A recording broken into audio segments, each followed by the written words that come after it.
শীতকালে পানি কমে যাওয়ায় সঙ্গে সঙ্গে নেত্রকোনার হাওর অঞ্চলে শুরু হয় মাছ ধরার ধুম। ঝাঁকে ঝাঁকে ধরা পড়ে পুঁটি, বোয়াল, কাকিয়া, টাকি আর শোল। তবে এসব মাছ কাঁচা নয়, শুকিয়েই বেশি বিক্রি করেন জেলেরা। তাই দারুণ ব্যস্ত শতাধিক আড়তের কয়েক হাজার শ্রমিক।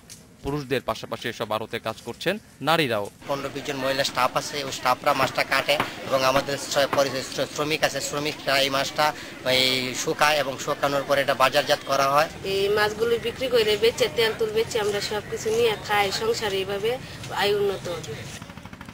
প্রতি বছর অন্তত 3 থেকে 4 হাজার মেট্রিক টন শুটকি উৎপন্ন হয় হাওর অঞ্চলে।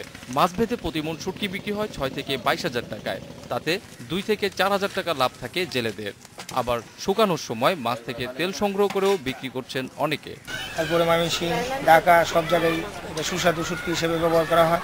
এর মধ্যে কোনো ফরমালিন কোনো কিছু মিশানো হয় না। বিভিন্ন জাতের শুটকি হয়, সবচেয়ে প্রসিদ্ধ হলো যে পুঁটি মাছের শুটকিটা। স্বাস্থ্যসম্মত শুটকি তৈরিতে সরকারিভাবে দেয়া হচ্ছে প্রশিক্ষণ। পরিকল্পনায় আছে মৎস্যকেন্দ্র নির্মাণের বিষয়টিও। এখানে আমরা যে জিনিসটার উপর জোর দিতেছি যে শুটকিতে যাতে কোনো কীটনাশক মেশানো না হয়, পাশাপাশি স্বাস্থ্য পরিচর্যার বিষয় যেহেতু যেখানে শুটকি করা হয় সেখানে যাতে স্বাস্থ্যসম্মত লেট্রিন থাকে এবং কোনো প্রকার মশা মাছি এই শুটকিতে না পড়তে পারে। শুধু লবণ ছিটিয়ে তৈরি এসব শুটকি সুস্বাদু হওয়ায় ঢাকা, চট্টগ্রামের পাশাপাশি রপ্তানি হচ্ছে দেশের বাইরেও। অভিজিৎ পাল, ইন্ডিপেন্ডেন্ট নিউজ।